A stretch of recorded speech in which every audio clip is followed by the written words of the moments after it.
What's up, guys? I want to make this a little bit informal so that we can get a lot of stuff done, go over nuts and bolts, go over I liked a lot of Josh's stuff because it was very motivational, kind of knowing what your mindset needs to be like. I want to cover more of the sales side and what needs to be covered before closing, and also what objections you're going to come up with throughout the deal and what you need to do at the end as far as a battle of will to end the deal, close it. Your mic's not on. You don't really need it though. Loud enough, I guess? I'll put it on anyway, whatever. Or I can fake it. So these are kind of my numbers over time frame. I'm not going to go that in depth on them, but we'll kind of go over more of the nuts and bolts more than anything else. The biggest thing, guys, is there's 3 different things that make customers not close. They just won't close regardless until you cover all 3 steps. A lot of guys don't understand that if you don't cover those steps, you miss one little key point and you'll lose it. It's just the same thing of 99% of the reps only go, what? Have you guys heard it? 99% of the reps only go 99% of the way to close. Have you guys heard that saying? Have you heard that 20% of closers make up for 100%, or make up for 80% of the deals? Yeah. Have you heard of that saying? Yeah. It's guys, we know that the closers are the ones that finish and go through the entire deal. So I'll go over battle of will to close the deal instead of just hope for the laydowns, and that's what every rep always does in this industry. Is they just knock a crap load of doors. I'm not gonna cuss as much as I want to. So that's the biggest thing is they don't understand the pitch most of the time. When I teach first year reps, I get reps from 90 accounts to 400 accounts in 2 years. We have one right here in the back. Ray Maggard did the exact same thing. Sold 90 something accounts up to 400 accounts in 2 years. So it's guys, most of the time when they're first year rep, rookies, they just don't get the pitch. It doesn't make any sense. It's not congruent throughout their process. And they go through their close and the customer's I don't get it.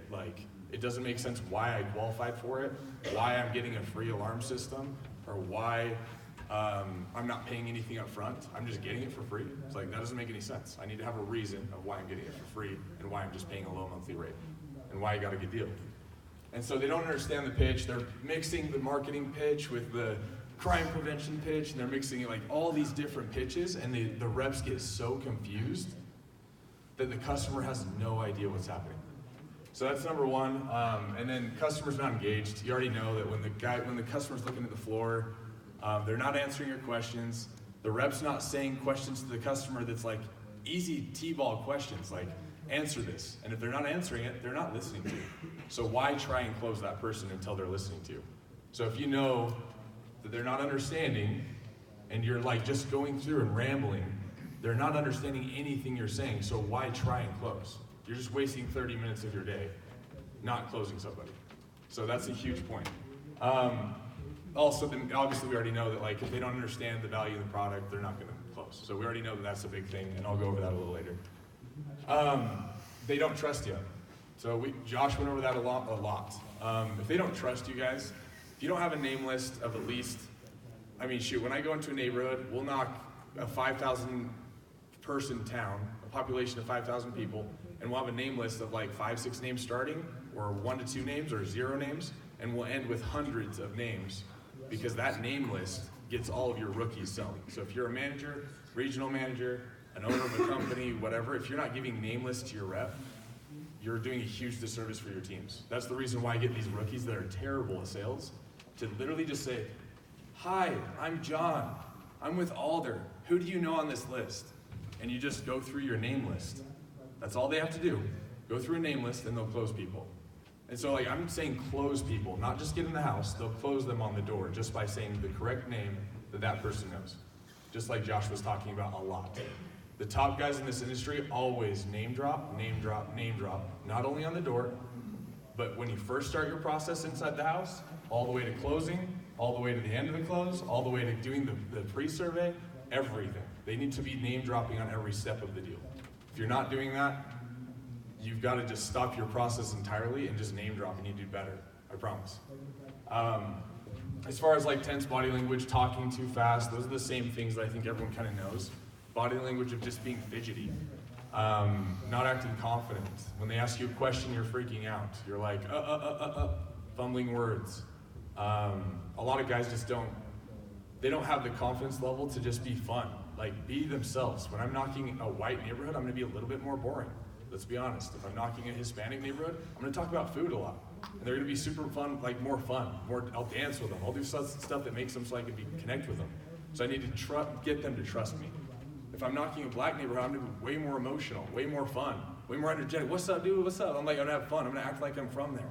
Like, I wanna be their best friend. So if they don't trust me, and I'm not showing body language that matches theirs, you're screwed. You're not gonna get anywhere. So guys, like, if you're not matching exactly how they are, you're not telling them who you know and who you know in their neighborhood and who they know in their neighborhood and telling them more about their neighborhood than they know about their neighborhood, they're not gonna trust you. So that's a big deal. Also, I mean, you're just, the biggest thing is, and this is something Josh talked about as well, and the same thing Adam Shands, the owner of Alder, talks about all the time. He sold 207 accounts in a week.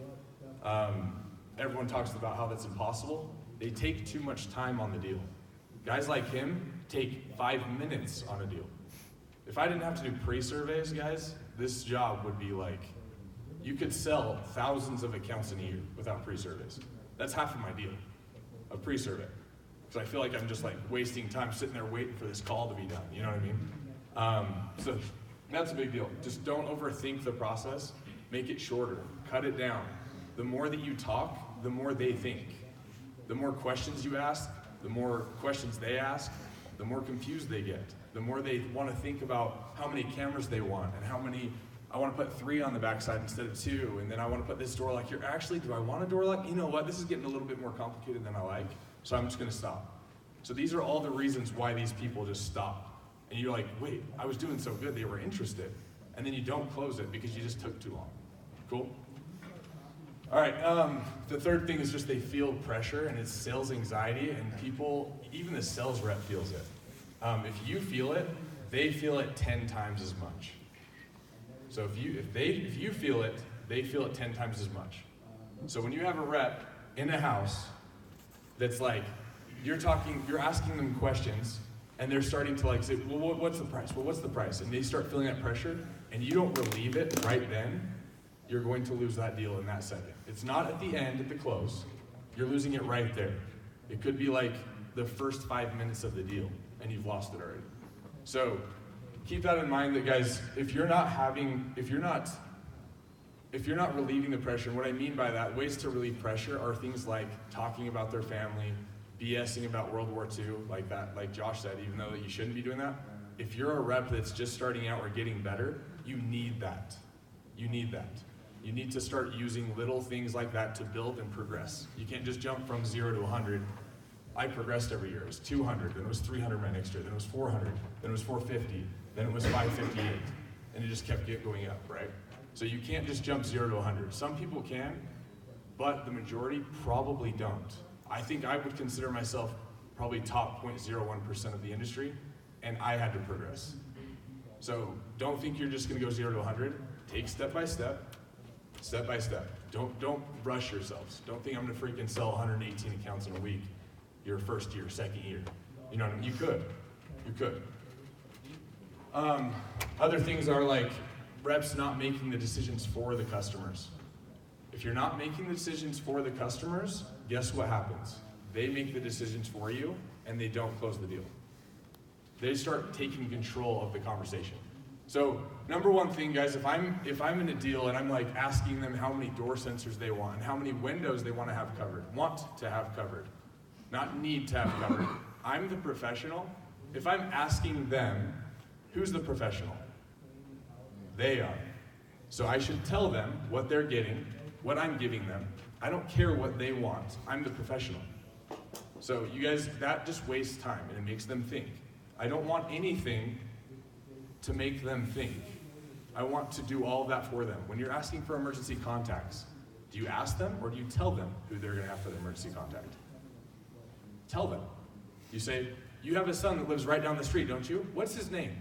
We're gonna put him as your emergency contact, John. John, what's his phone number? And I start typing it in. I'm not asking him. I just asked what his name is. So I just assumed that that's his emergency contact. Yeah, that'd be great.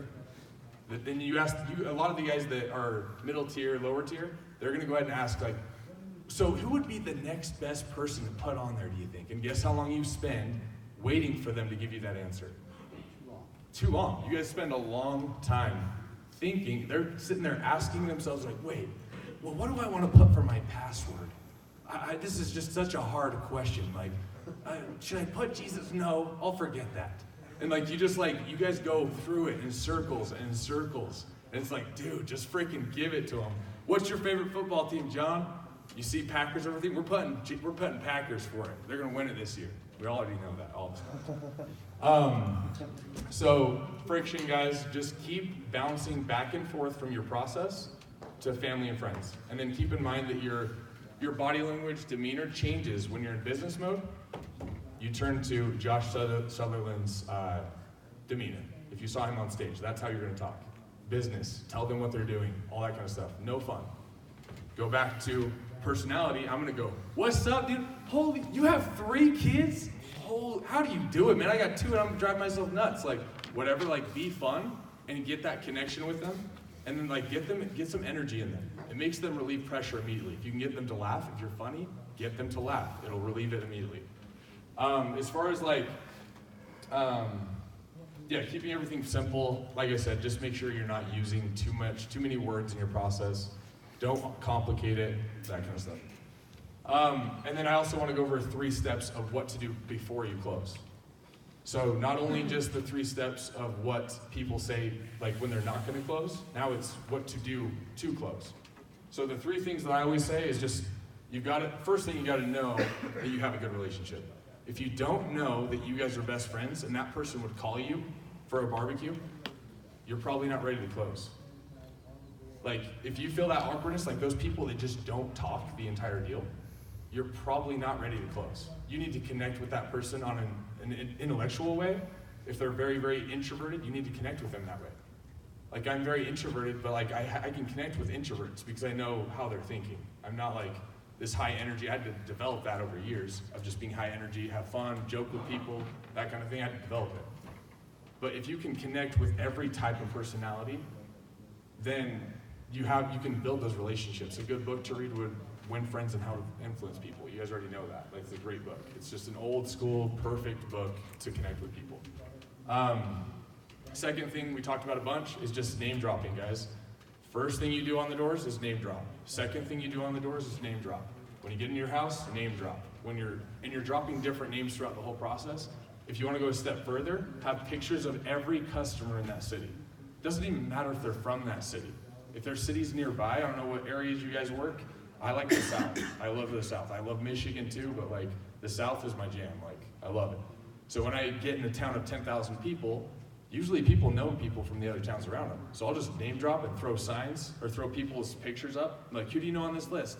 You know any of these people? Oh, they look familiar. Oh, they look familiar. Dude, he's got those 3 massive dogs, that Mastiff. And then they're like, you say something about them, and they're like, wow, he knows more about that family than I do. And then he's like, okay, this guy's legit. And he has a picture with him. You see what I'm saying? So if you're just scrolling through names and pictures, dude, they can't not trust you. So that's a big deal on knowing that you have that connection with them. Name dropping every single person in the city. Like, some people stop at number 5. I'll go through the entire list. If I have 100 names, 100 names I'm going to go through. Guys, you never know. Obviously, I'm going to put the most important people on top. And if they're family, it's close. Like, you know that you got a family member, it's like, okay, I'm not even going to go through the list. Let's just finish it. But if you kind of see that spark and that hot button push, you guys have seen that, right? Like, where you feel like you hit their hot button, you hit their hot button and they're like, okay, I'm ready to close. They just relax. They're like, so yeah, let's put it on the front door, John. Do you think we put it on the front door? And you're like, okay, like this one's done. So that's kind of how the name dropping works. Pitching your aces, this is kind of like a last ditch effort. You feel like you have a connection with them. You feel like you've dropped names and they know some people, but you're still like, dude, there's something weird about this. Like, they're not moving with me. They're not answering as many questions as I'd like to. And you know that feeling. I'm sure a lot of you guys have felt that. We're like, they're not going to move forward. I don't know if I should close. I'm going to pitch random things like doorbell camera. My competitive advantage that I have for the neighborhood or for the area, I'm going to pitch that. You guys should not be pitching random stuff like, If you have a competitive advantage over other companies, use it.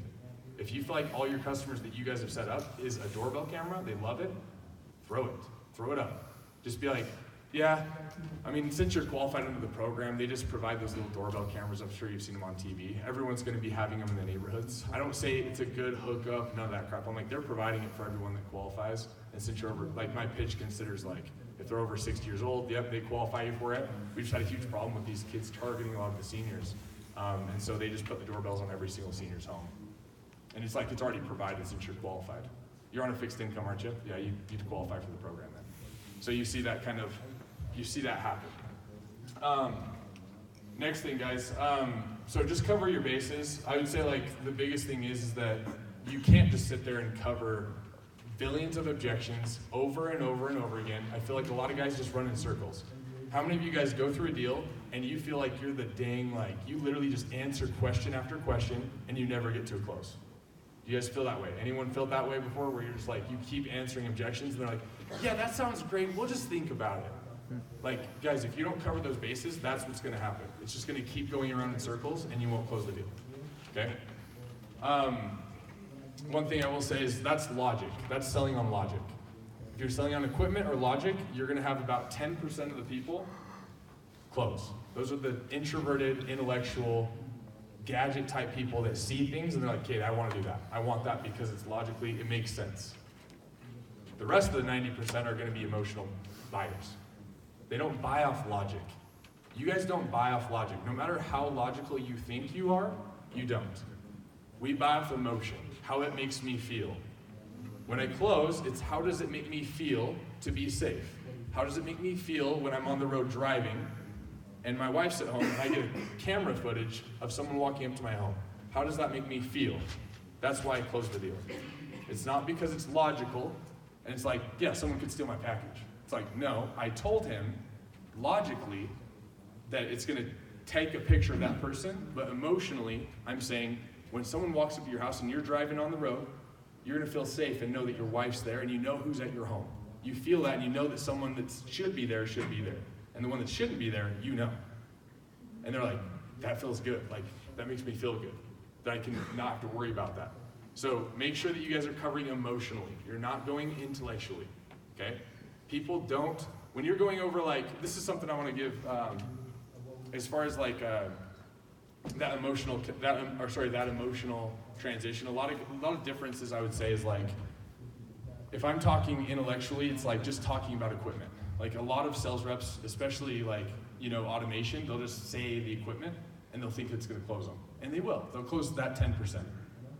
Like you'll knock 100 doors and sell one deal. Or like, you know, a couple deals here and there. It's like, no, guys, stop that, stop. Just use the emotion in every pitch. Use emotion, connect with them. Use that energy that you guys have, your best part of your personality, to match theirs, and use that emotion. Last thing, guys, when I'm going to close, it's a battle of will. That's literally all it comes down to, is that like, you know in your heart that every person needs it. My favorite quote is this one right here. People don't care how much you know until they know how much you care. So if you guys don't live by that in this industry, that's the reason why I sell alarms. I believe in it. I have saved people's lives, potentially. People falling down. Think of your own grandmother falling down. Think of someone breaking in that you know, that you love. Those types of things are things that should be running through your head constantly.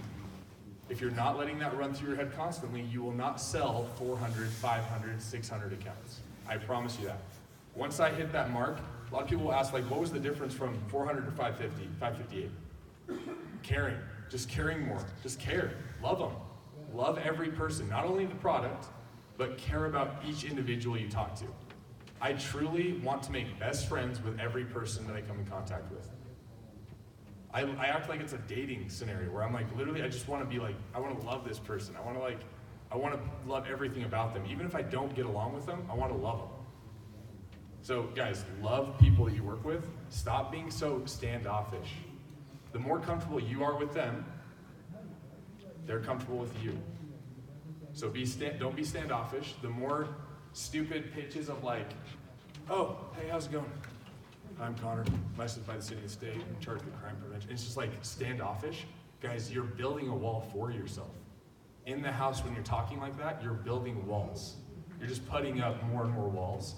Instead of being like, John, bro, I've been looking for you everywhere. And I'm like, I'm so happy to see them. Like, it's a long lost brother that I haven't seen in 30 years. He's like, shit, did I know this guy? Like, dang, like, this guy's like my best friend. He already likes me. How many people have you gotten, like, think of your best friends. Your best friends that you guys have. How did you greet those people when you first met them? Like, how did you click? That's how I want you to click with every person you come in contact with, in and out of the house. So, that's key. Use the product.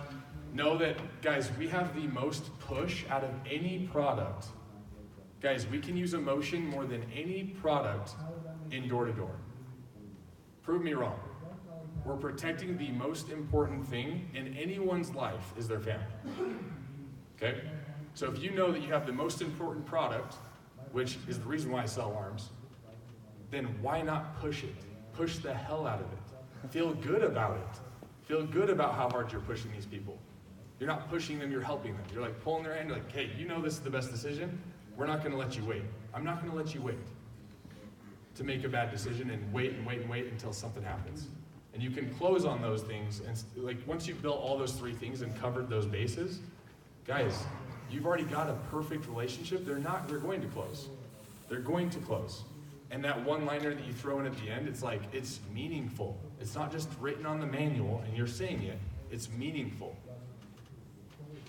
Are there certain questions they use inside the home to build emotion, and then are there certain stories that you use, the like go-to stories? So, I mean, I would say like it's more, like I've thought about that, and I teach a lot of rookies like those types of things, like rookies, first-year guys, but when it gets to the point of like, I wouldn't say I teach those questions because I don't want them to think.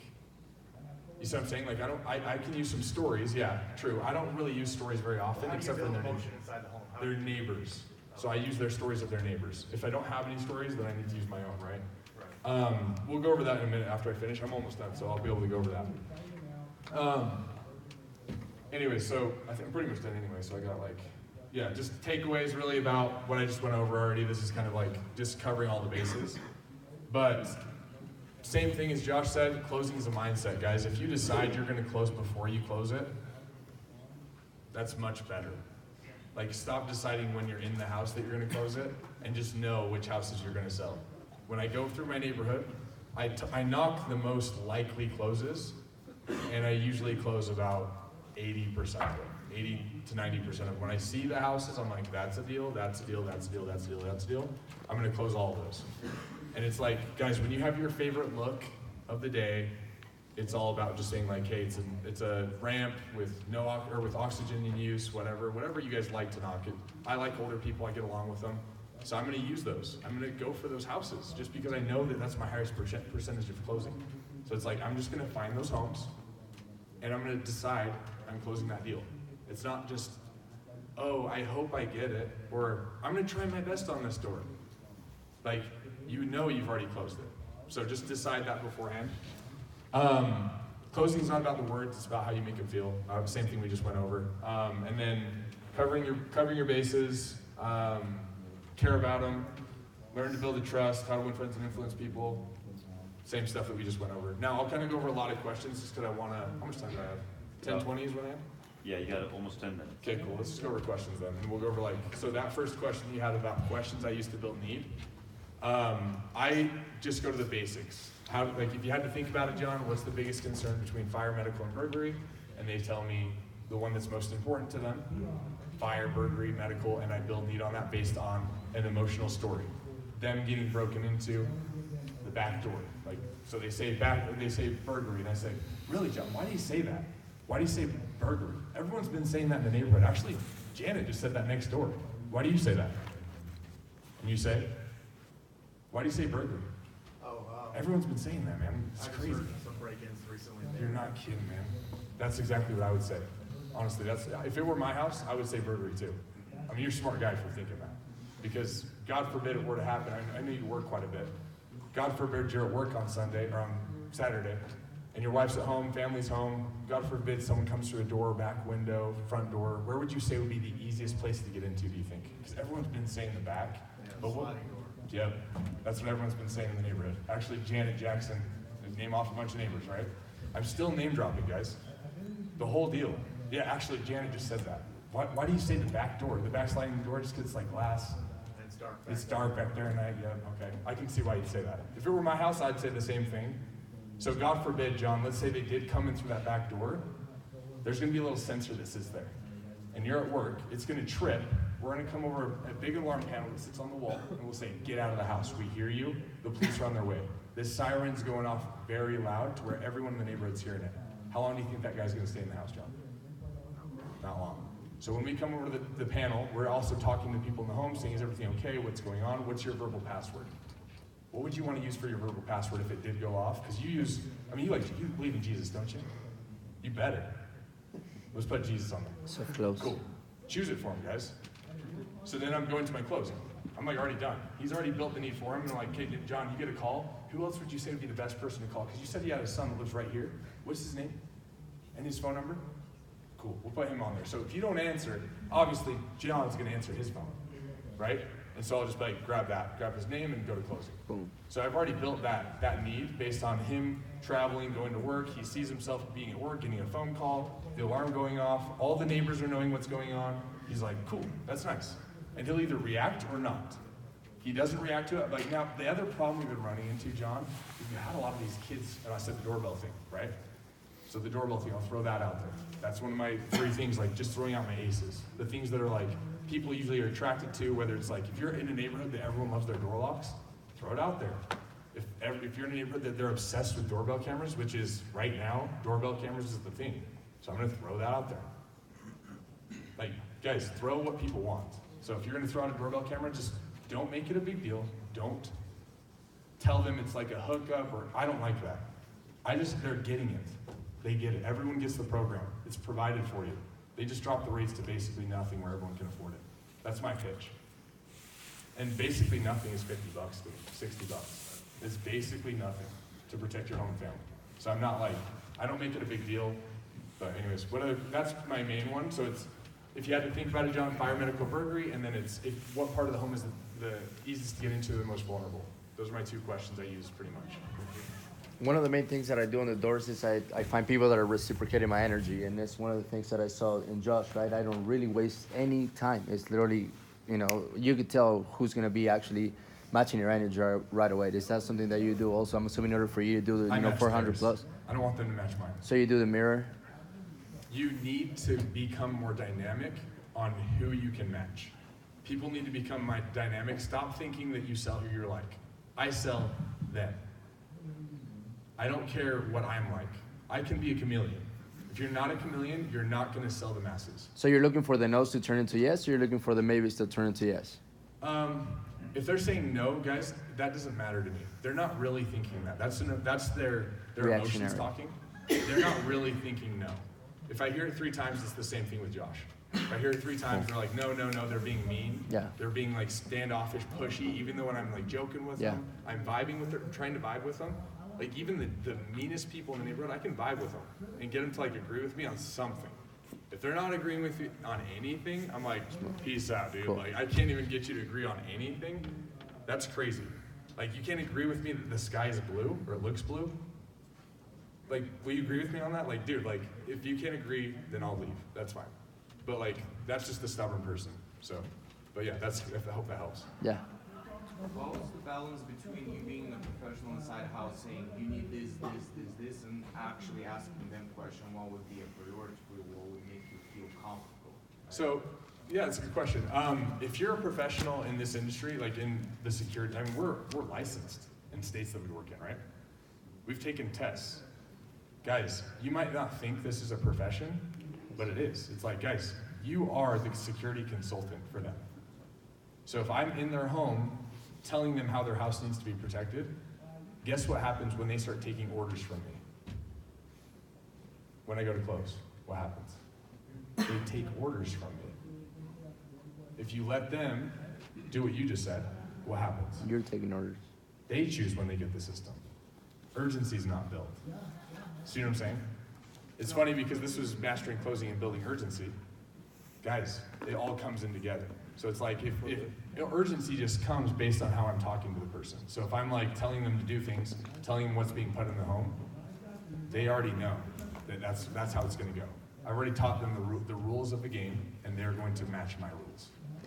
If I'm letting them pick into my rules, then it's like I'm not going to close that person. They're going to take control of the conversation. What's your take on storytelling at doors? On the door inside. I'm sorry? On the door or inside? On the door, yeah, like outside, you know what I mean? I take about 15 seconds on the door. So I would say like I'm not a. It takes a little bit more time away, or like you burn through the door. I'm 15 seconds because if they don't let me in their house immediately, based on my icebreaker, if they're not letting me in the house within 15 seconds, I'm like, I'd rather run into a shoulder. I'd rather transition. Yeah, I'll be really quick. Let me show you. And I just run into their shoulder and back up and be like, "You're the homeowner, though, right? And you're in favor of keeping the neighborhood safe? Obviously. Shoot. Okay, I'll be really quick. I won't bite you. I promise." And I'll walk in. So would you rather focus on storytelling inside? Never say it outside. I'm not a fan of spending more time outside. There's no reason why I should be outside in the heat. You guys should not ever, like, I know my stuff's not on pitches, but you guys should never be outside. I'm sorry. Like, this job is a profession where I'm inside the home. I'm not outside the house freaking sweating my balls off. Like, nah, not gonna happen, dude. Like, that's not me. Last question. Icebreaker. How do you transition into the home? So icebreakers the names. So I'll say like, well, I'll use the names, or I'll have like a random thing where it's like, you know, they come through the carport and you're knocking the front door and be like, shoot, I knocked the wrong door again, John. I'm sorry. How you doing, brother? I haven't seen you forever. And I'll act like I know them. That's my icebreaker. And he's like, oh shoot, does he know me? Like whatever. And then he's like, and then I'll start name dropping. Let me quiz you on who you know real quick, brother. I've been working with all these people. Who do you know on the list? Do you go to church with any of them? And he's like, nah. Oh, yeah, I know them. Really? How long you known him? He works at the church over here, right? He's like, yeah, I know him. That's my icebreaker, or that's my transition point where I'm like, shoot, he already told you that, I'm sure. Let me step in and show you.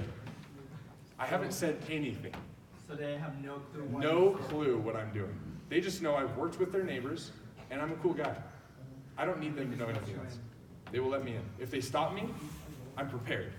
So if it's 60% of people that are going to let me in, the other 40 are going to be like, I'm like, cool, I'll step in and show you. Whoa, what's this all about? Then I can go into my pitch. Why would I wait? Why would I sit there and pitch people? I'm not going to pitch them on the door. I'm not there to pitch on the door. People are friends, go in the home. Friends are not sitting with a barrier in front of them. Friends walk into their homes. They're not like, I'm like, what's up, dude? What you cooking? I'm like walking in the house like I'm best friends with them. I've known them for 30 years, for heck's sake. Why don't I just walk in? So is that the most awkward time right there? I guess. Not for me. I get you. Awkward I get you. But you know, whenever starting, I've been in the industry for a year and a half, right?